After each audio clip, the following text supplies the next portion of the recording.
Welcome to my channel and the SkyoöD-Vu P.O.V show. Today I wanted to give you an update on the BJ20 Jeep that I mentioned last week, or in the last show, some F1 track news and other chatter, and an introduction to my A6 Audi project car.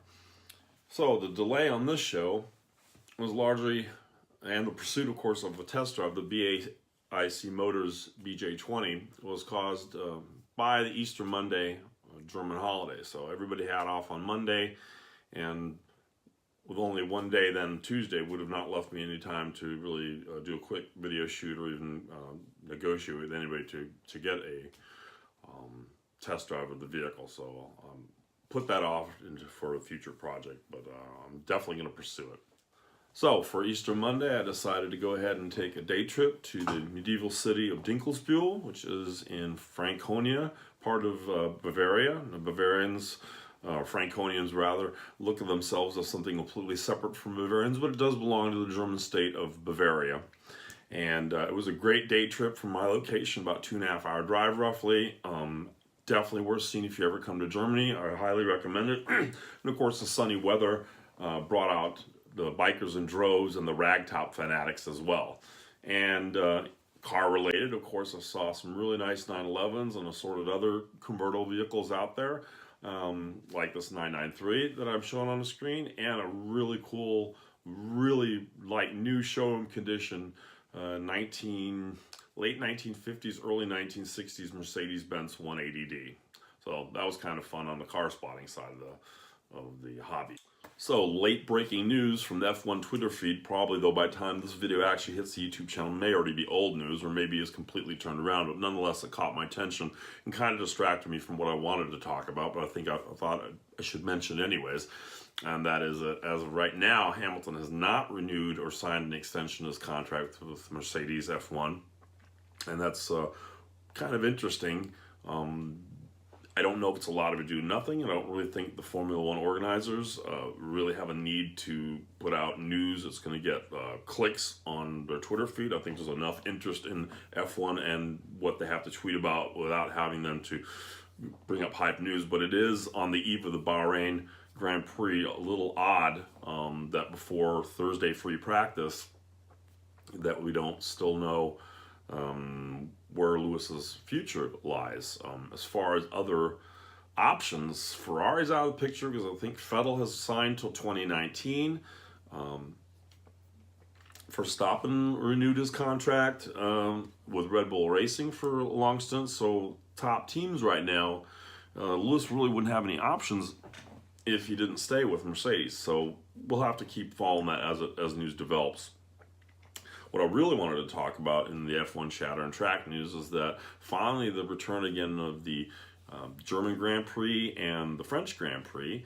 The French Grand Prix has been absent for almost 10 years now, so it was nice to see it. But even better than that is that they're finally going back to the circuit Paul Ricard in Le Castellet, France, in the south of France, not far from Marseille, in fact.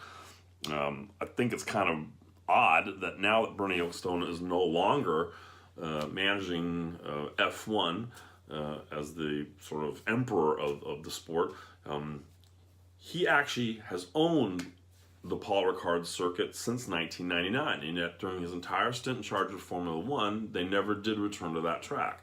It's an awesome track, and if you've seen any sort of like commercials for Porsche GT3 or any other high-speed cars, and I think actually there's been some stuff in Top Gear and even Evo Magazine's video channel where they've actually taken cars to Le Castellet. So it's an awesome track with a lot of options for multiple layouts and huge asphalt runoff. So if cars do get pushed off the track, it's going to be interesting to see how they can get back in there. And of course, I don't know what the F1 layout looks like yet and how many barriers or higher curbs are going to install for the race. But if the current state of the track would allow for massive spin-outs of multiple cars, and they'd still be able to rejoin the race without suffering any great damage. So that's really cool. And then, of course, Germany's back at the Hockenheimring, which had been away for a while. Of course, I've always been a huge fan of Nürburgring, but I do realize in the modern F1, it's just impossible to have enough safety personnel stationed at a huge track like that. So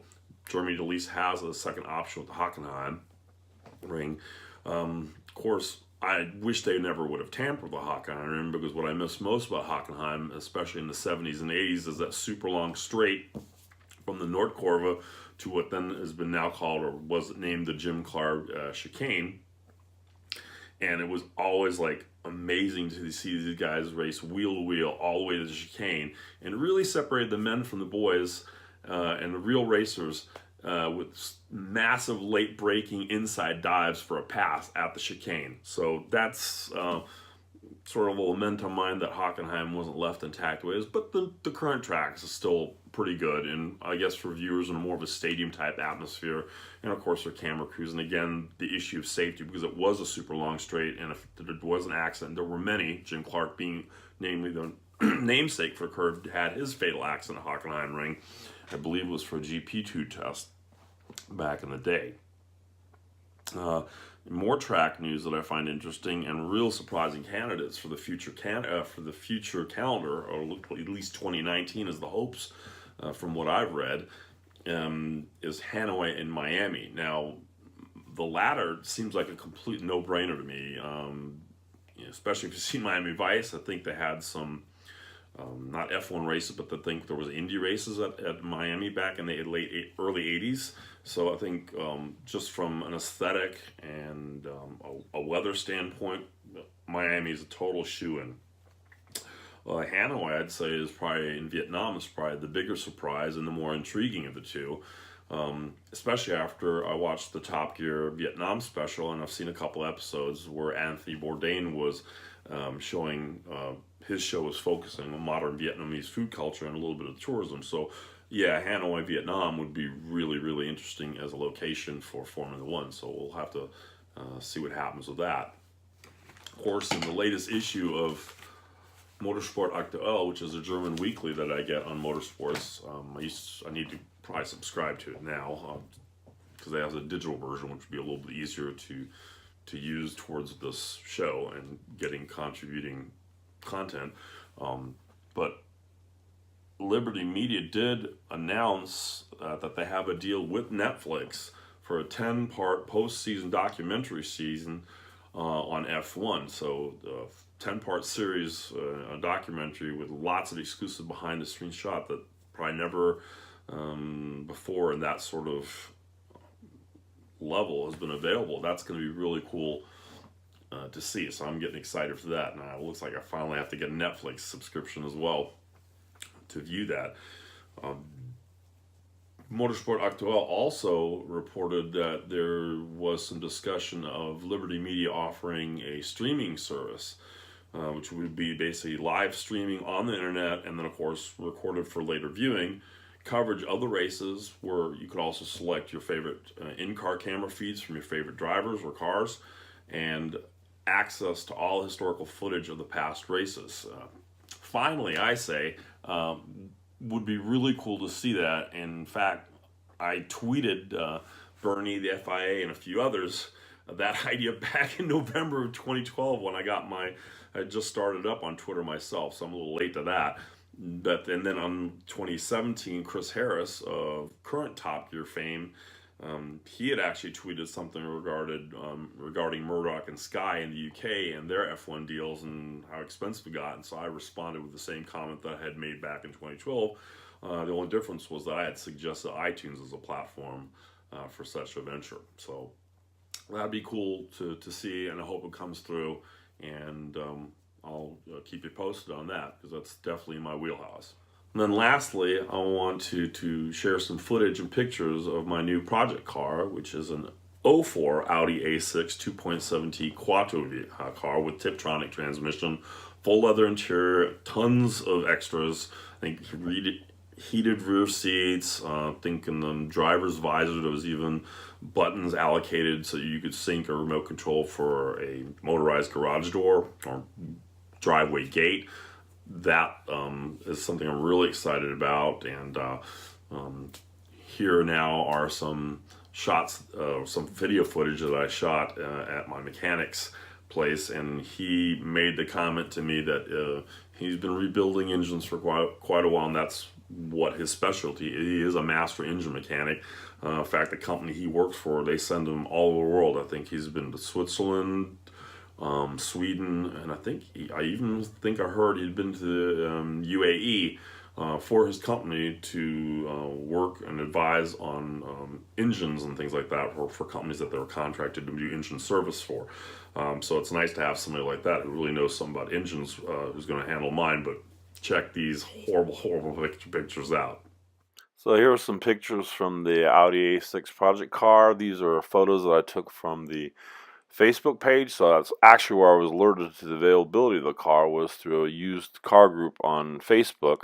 And then in the Facebook post, it mentioned that the car was available on eBay. So I went on eBay and put my bid in, and basically 2 hours before the auction was over is when I started bidding, and then about 2 3 minutes before the auction was over, I actually got the bid, or the last bid in. So here you can see the driver's side bank and then the passenger side bank, and that shot's a little hard to see, but you can see one of the valves had blown through the piston, or cylinder head rather. And my mechanic buddy here explained the turbos. So he said turbos are still in good condition. At first I thought he said the turbos are blown. That's what the owner had actually told me as well. And he said there's a little bit of play in the axis for the rotors, but nothing grave or anything to worry about. And here you can see the valves blown out, totally melted the center head piston or 5 valves. And that was the cause of failure. The bearing for the timing belt or timing chain, that failed. My mechanic says he couldn't really believe how bad the damage was, and I told him that basically the guy who sold me the car, it was his wife's car, and I guess she didn't really take that good care of it. And she must have just been on an Autobahn doing full blast and didn't pay attention to the engine. Maybe she had the music on too loud, or she was listening to talk to me in the car or on the phone. Nonetheless, she must have gone full bore on it. There's a little dent in the side, little scratches. Interior's in really good shape. And yeah, and here you can see the actual valve blown through the head of the piston. Unreal. Nuts. Yeah, so I have a lot of work on that Audi A6 coming towards me. Of course, you saw in the pictures also a little slight damage to the passenger side mirror. Passenger side rear door has a little bit of a dent, some little scratches in the paintwork. I'm not a big fan of wheels, so those are some topics I'll discuss later on, and do a little bit more in-depth discussion of what some of my future plans are. And of course, I'm definitely open to suggestions. And if there's any Audi A6 fans out there that have some ideas, things that might like to be cool. I don't want to invest too much money, because it is the idea is to flip the vehicle eventually.